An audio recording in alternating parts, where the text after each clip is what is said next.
I have to remember to turn that on since Jared's not in here. And if I don't, it doesn't get recorded. It didn't get recorded last week. And John told me I had to teach the lesson over again. I said, I'm not going to do that. So, anyway, we got it going now. So, here's what Moeller explains as far as this definition of the emergency church.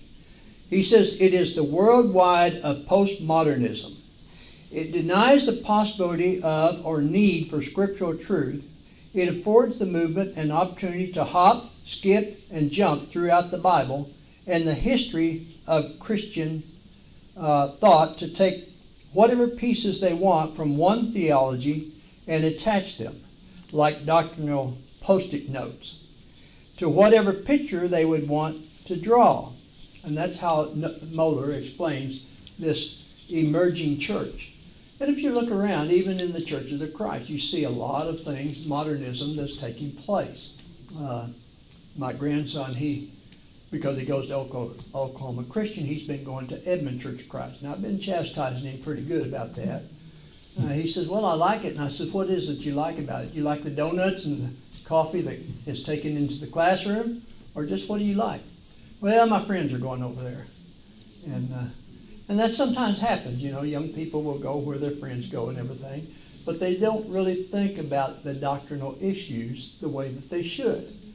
And you look at the various churches of Christ and you see different things that's taking place. I've said before that if you see something in the denominational world, within 5 years, you're going to see it in the church. And that's a sad thing. Because some of the churches, you look at the large churches of Christ, and their goal is not so much teaching the scriptures, but their goal is numbers. And they don't really think about, well, what's important? And what's important is the spiritual growth, not the numbers. Yeah, we like numbers. We're growing here. But we should hope that the growth comes with spiritual growth as well. That people that come here desire to know the scriptures. They desire to want to know what God expects. There can be no changing of the Word of God, which is the basis for sanctification and the means for spiritual growth. Any comments? When you look at the church today, and you are right when you say that they're looking more at the numbers than they're looking at the spiritual growth. And that's one of the things that God had a problem with David. When David wanted to know how many men, women, when he's sensitive to people. And God said, no, you don't. The king is not supposed to do how many horses he got, because what you're doing, you're putting your reliance in those things instead of putting your faith and trust in God. And then I think, if I'm not mistaken, if I might get this wrong, Joab told him, you shouldn't do that. And God warned him. Yeah. And because of that, God struck down certain part of the children of Israel with one angel. And the angel was more or less dragging his sword through and killing people. And well, you have to read the whole story. Yeah. But it displeased God. And David realized this, and God said, well, you got three choices. We can take care of this now, or you can let the people take care of you, or you can let me take care of you. And they came to the point that David trusted in God. Yeah. Whatever your will is, that's what I want to do. So we got to be careful how we, look at the church. If we're looking at it more from a physical point, we're losing out on spiritual things. And I believe that when the churches go toward more physical things, you're going to find a lack of spirituality in the church. Because when they come, they only want to come for physical. That's true. Not spiritual. That's true. It amazes me, and we're all guilty of it. Sometimes we'll use the phrase, I'm going to church. We forget the fact that we are the church. And so we're not going to church, we're going to worship with the saints, or we're going to assemble with the saints. And but we understand what an individual is saying when they say we're going to church. Noah? Since the world is already judged, people in the church seem to forget that the remnant comes out of that group, not the whole world. I have my first hospital rep when I worked for Pfizer. He's a good man, but he's Catholic. But every once in a while he says something that's profound. He said, he put on Facebook the other day, he said, it looks like we're living in a Sodom and Nineveh world today. God is going to judge each and every one of us as individuals, not as the world. You see things on Facebook, people praying that America will go back to Christianity. And I've said many times, America has never been a Christian country. Most people believe in God, but they don't believe in the accuracy of the scriptures. They think, well, those scriptures applied way back then. They don't apply it to us today. So, but anyway, let's go to lesson 4. And does anybody need a copy of lesson 4? I had them out there on the back, but I do have some here if you need them. Anybody need one? I don't seem to have it. Thank you.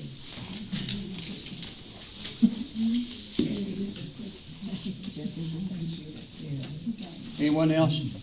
Eugene, you got one? I got one. Okay. All right. So we're going to talk about a life of purity and holiness. We've already kind of said that we live in a world that does not have the same values as the Bible demands. Christians, therefore, have a choice to make. And that is, we can decide whether to change and conform to holy living, or we can continue to live as the world lives. We must decide whether to attempt to fit into the ways of society around us. If we choose society, then obviously we've made the wrong choice. The question is, we will dress like they dress and not like God instructs. You look around people today and you see the way they dress. I literally am bothered when I go up to a fast food restaurant window or I go to the barber shop and I see these young women with nose rings and piercings in their eyebrow and tattoos all over their body and everything. I don't have a problem if you want to get a tattoo, but you have to ask yourselves, why do you want to show them off to the world? Are you trying to draw attention to yourselves? You remember Peter was talking about dressing appropriately, and I'm going to go ahead and say this. When Jeremiah was younger, he had his hair dyed purple and everything. I was sitting in the elder's office, and he came in there, and I said, Jeremiah, I said, Peter was talking about women when he said that they should dress appropriately, but I think that applies to men as well. And I have to ask you, why did you dye your hair purple? Who are you trying to draw attention from? And he says, are you kidding me? I said, no, I'm not kidding at all. So Jeremiah doesn't speak to me very much. But, why will people do this? And you see men doing the same thing. And you see this transsexual society now, this LBGQT, and I think they're trying to figure out another letter to add to all of this. What is the purpose of all this, Arthel? I can say, it started, I would say a long time ago, but people want to be different. Not really understanding they are different. No individual, like even the twins, they're different. Each individual is different. But when you're trying to be different other than, what the norm should be, what you should be, we try to be different from that so that we can stand out. We don't have no justification for it. We're just looking at the world and seeing what the world does. But we have to follow God instead of following the world. Well, in one way they want to be different, but in the other way they want to be like the crowd. Yeah. Well, that's true. Yeah. I mean, what's one of the trends today with women and everything? Young women, I'll say. But I see this with some of the older women too, and I think, man, have you looked in the mirror lately? They wear these spandex that is so tight that nothing is hidden from you. And it's embarrassing. I remember when Jay was living and we walked into Uptown Grocery and there was this tall really good-looking lady, and she was in spandex from head to toe. And Jay looked at me and he said, "Can you believe that?" I said, "No, let's go down another aisle so we don't have to look at it."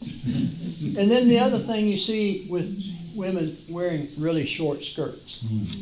What's the purpose of that?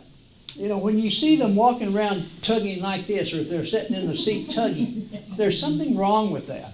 And our society was not designed to do that. Yes, Eugene? I'm a crazy person because I like to listen to news shows, okay? But how often do you see a woman who doesn't have her legs crossed because they're wearing these short skirts? Oh, yeah, more and more. Yeah, Rick?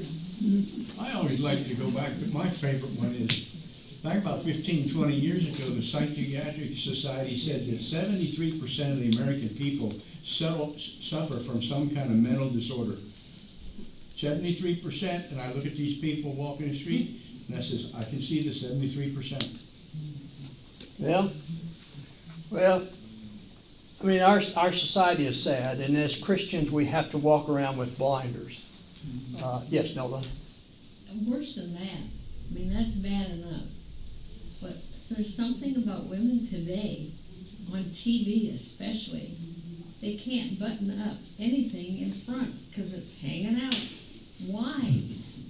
It used to be that was considered, what was it called? Exposure. Yeah. And you would get pulled over, pulled into the police station. And now it's commonplace. Yeah. Where are the parents? That's true. But look at, I mean, it's not just women. We have to also talk about young men as well. How many young men do you see today that has these big holes in their ear and they just keep expanding those holes? To me, that's the most unattractive thing you can see in both men and women when they do these things. So the question is, are we going to dress like society, or are we going to dress like God instructs? God instructs. Yes, Eugene. The liberal society, all these philosophies and salons that Benjamin Franklin went to when he was trying to woo the French, etc., the elite people, okay? The way the women's dress at that time was to almost show their full breasts, okay? And that's, so they gave us the French Revolution. Oh, yeah. And all the stuff that flows through it, all the immorality that goes along with it. Yeah. All right. Any other comments? All right. Another thing we need to talk about is, will we indulge in all kinds of wrong activities and not the kind that God expects? When you look at television now, how many hours do we spend in front of the television? When in fact we could spend some of that time studying the scriptures. And when we do spend time with television, or when you go to the movies, are you no longer bothered by the fact that the rating is R or above? You know, if it's rated R, that there's going to be a lot of profanity in there. There may be nudity in there. There may be sex scenes in there. And is that something you still want to indulge in? Most of us, particularly men, when we're young, we have I guess I better say just the fact that our hormones are raging. And so we're attracted to young ladies, maybe in some ways that we shouldn't be attracted to young ladies. But as a Christian, we've got to control our desires. We've got to control our thoughts. And some of the ways to control our desires and thoughts is to avoid these things such as the R movies, the profanity, the nudity, and all of that stuff, whether it be television, whether it be movies. Even books today have a lot of profanity in them.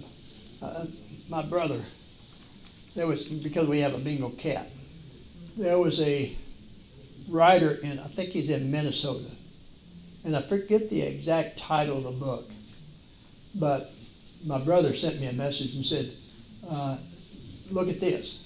And I said, I want one of those. So he bought one for me for Christmas. I began reading that book, and I could not believe the amount of profanity, using the F word and everything else.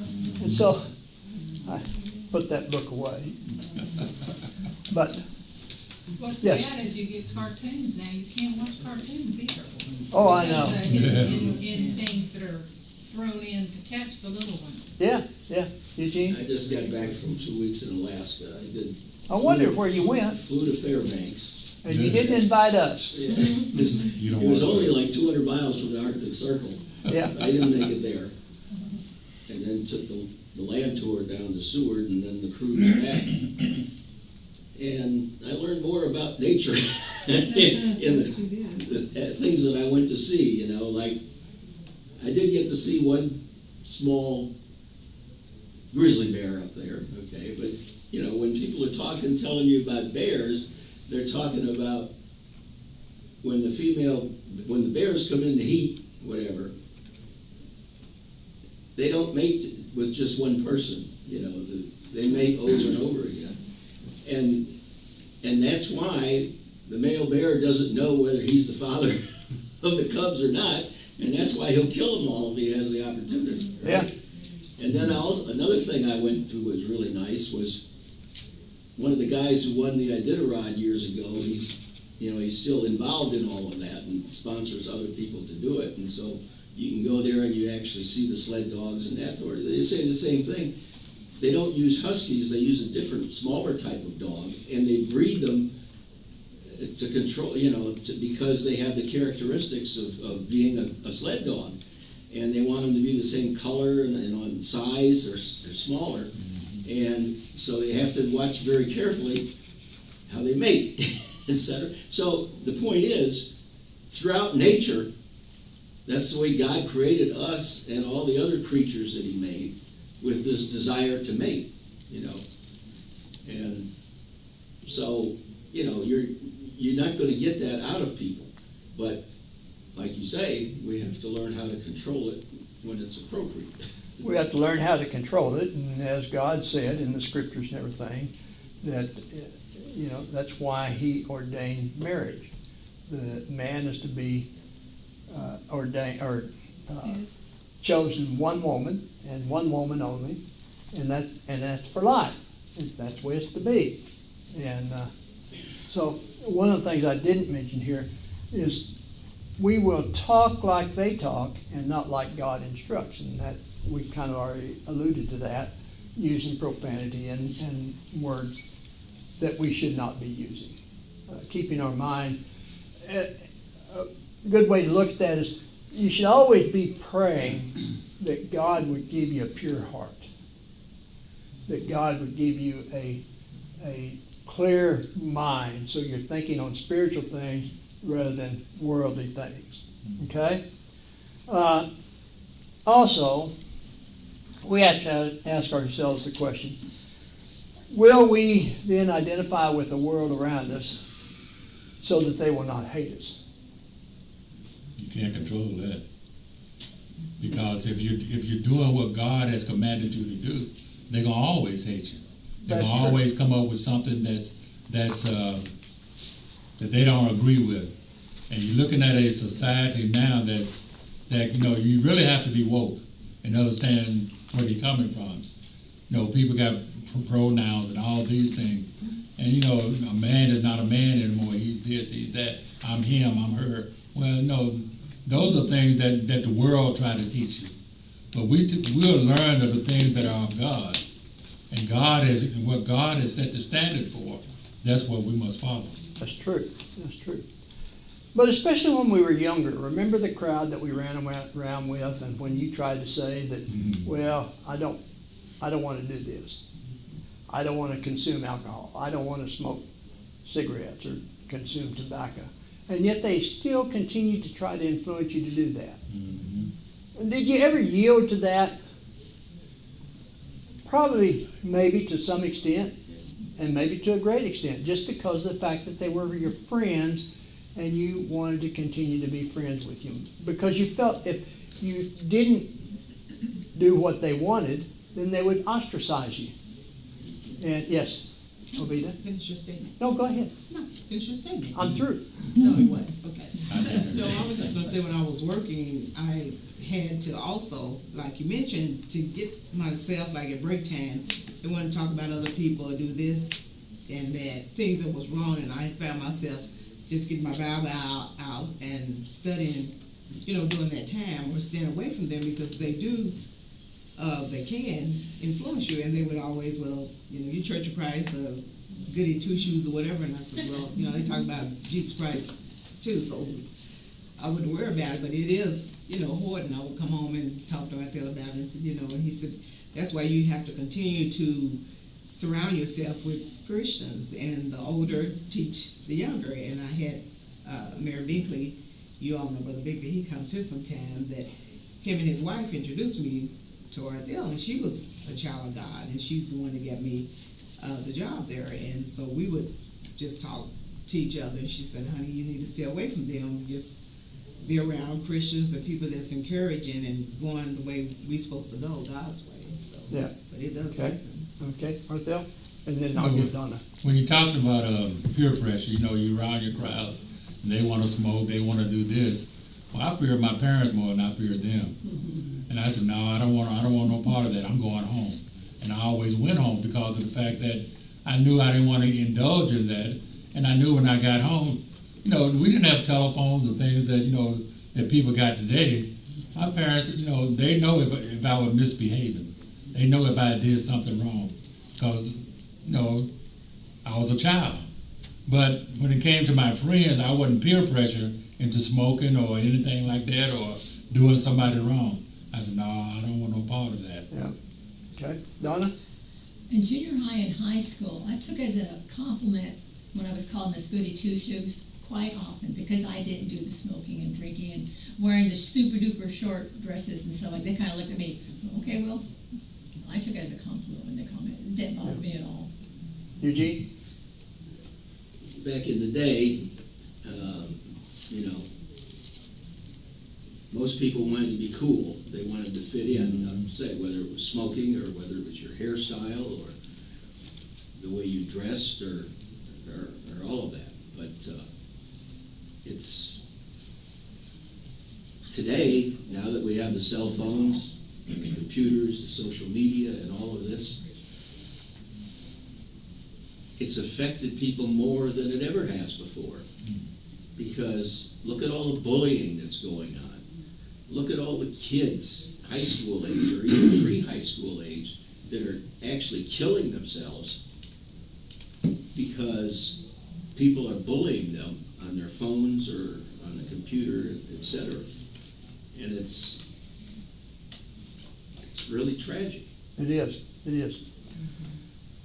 I did not become a Christian until between my freshman and sophomore year in college. I went to several different religious organizations. My class was 13 students, 8 boys and 5 girls. Of that 13 students, half of them are dead already. One of them actually committed suicide by putting a shotgun up to his chin. I've never been back to a class reunion because in school I was abused. And I just had no desire to want to go back and see those individuals. But I would tell you, when I was not a Christian, I kissed my first girl in the 1st grade because I like girls. I kissed my first teacher in the 3rd grade. Oh, Miss Marple, she was so pretty. And I really adored Miss Marple. And there was a couple of us boys that would kiss the girls at lunchtime, and she said that if any of you kiss a girl again, you will have to come up before class and kiss me. Well, that was the wrong thing to say because I liked Miss Marple. So sure enough, I had to go before the class and kiss Miss Marple. But she spoiled it all by getting married. My point is that before we became a Christian, we did a lot of things until we became a Christian. And even after we became a Christian, because we were new converts, we still did some of those things. We were not fully matured. And that's why the Hebrew writer and Paul and some of the others talk about the fact that we have to study the scriptures to grow spiritually. And there are scriptures I can remember when I first became a Christian. I had one thought, but as I continue to mature, I have a completely different thought today on that verse. because I now understand that I need to know who's talking, who they're talking to, what they're talking about, and look at the whole context and not just one verse. The problem is still today, many people who have been Christians for years still look at maybe one or two verses and apply that to their lives in such a way that it's wrong. They need to grow spiritually. And that's why it's important to look at the Scriptures and understand what the Scriptures say. So I want to look at, when we talk about identifying with the world around us, or living the life of Christ, the world's going to hate us. I want you to turn to John, the 17th chapter. And we're going to begin reading at verse 13. This is Jesus talking here. John 17, beginning at verse 13. He says, "But now I come to you, and these things I speak in the world, that they may have my joy fulfilled in themselves. I have given them your word, and the word has hated them, because they are not of the world, just as I am not of the world. I do not pray that you should take them out of the world, but that you should keep them from the evil one. They are not of the world, just as I am not of the world. Sanctify them by your truth. Your word is truth.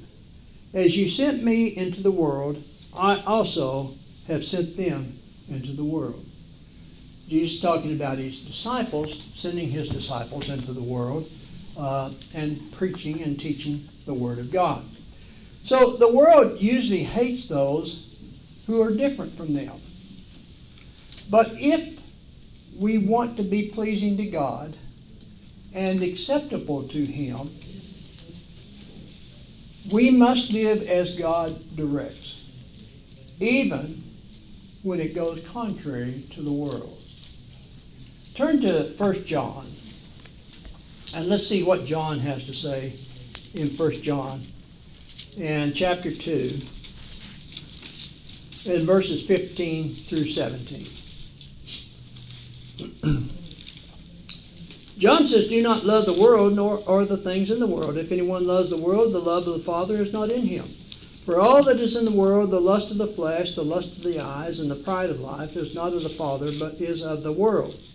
And the world is passing away, and the lust of it, but he who does the will of God abides forever." So that's what we have to ask ourselves. Are we going to continue to live in the world as the world dictates? And as a result, we will not see eternal life in heaven, but we will see eternal life in hell. And I know that that's not the case with you folks. But when you look at people that we should be out trying to reach, people we should be trying to teach, to help them realize their lost condition, this is the urgency. You have to remember that God desires that all mankind be saved. And you and I are the instruments to help Him in this endeavor. And if we fail, then we have to ask ourselves, who do we know that we might have helped be saved, but because we did not speak up, will be lost? Jack. Most of those people that their soul is in a lost condition, they know it. They do. They don't want to accept it, but they do know it. My They next don't door. want you pointing it out, though. Do what? They don't want you pointing it But out, you though. should. That's You're true. pointing a finger at them. And That's very true. Should anyway. Even my next door neighbor, I don't know, she must be atheist. I know they don't go to any kind of worship service. She knows that I go to worship service. We talk about it all the time. But she's never given any indication that she is interested. She just accepts the fact that I have a position. My association, every year, once or twice a year, they have a social get-together. Now, let me ask you, when do you think that social get-together occurs? Sunday afternoon at 5 o'clock. And I've sent them message after message that you will never see me at that association get-together because I'm going to be worshiping.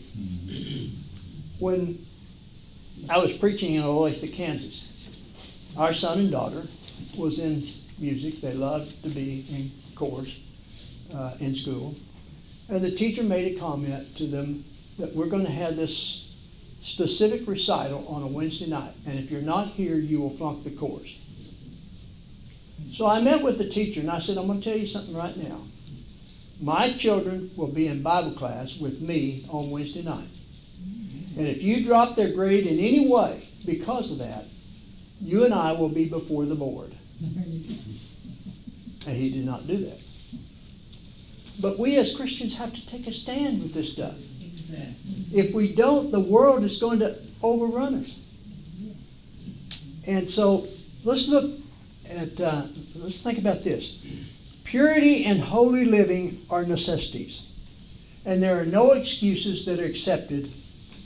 Holy living is a direct command of God. Turn to 1 Peter, if you will.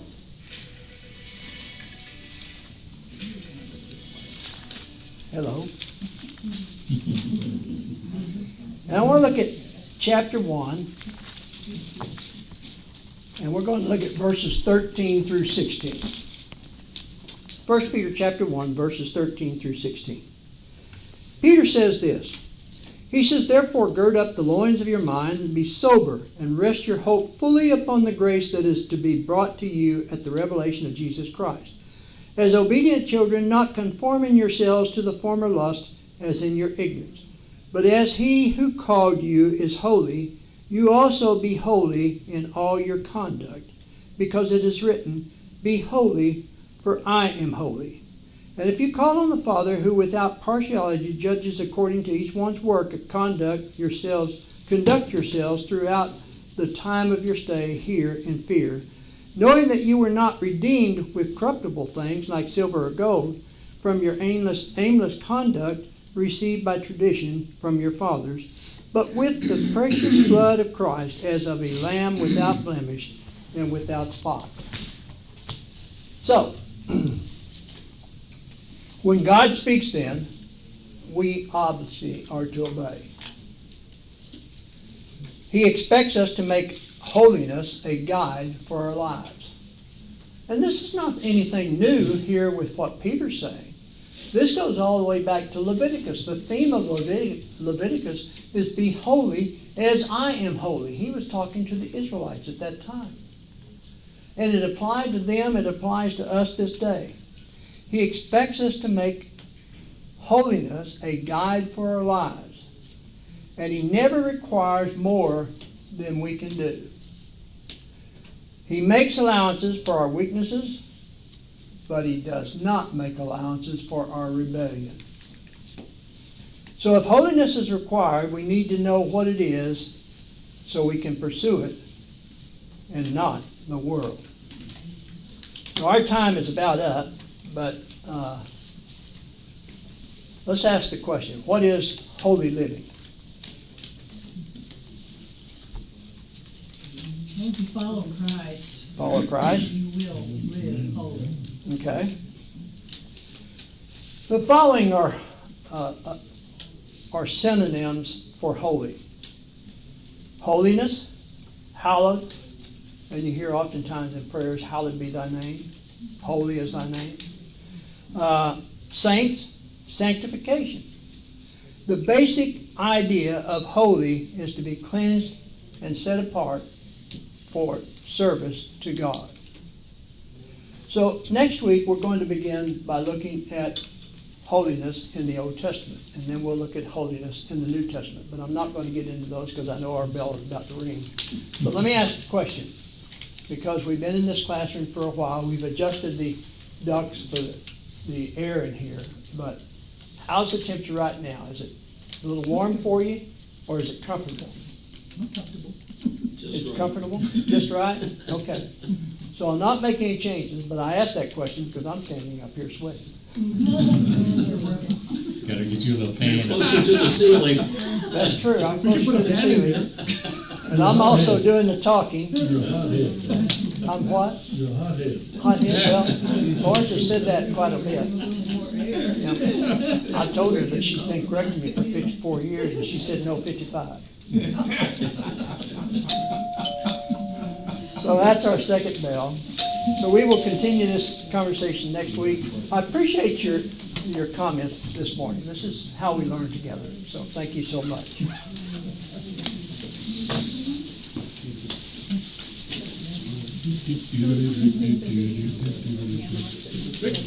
used to have the same idea. I'm trying to be bright on a cloudy day. What can we say? I don't, to be honest, I've gotten where I don't even watch Newsmax, I don't watch Fox. And I don't watch anything Kamala or Walsh does, because I've already seen that both of them are hypocrites. In fact, it's a known fact now that Kamala is trying to pull a lot of things from Trump's Facebook, his game plan, I guess. She's already talking about tax breaks, about controlling the money. She's not gonna do any of that. She's a chameleon. Unless something else comes up, we have to. Do what? Oh, thank you, Nola. Spiffy, yeah, you're spiffy. We need that. Yeah. I missed you. Is that them,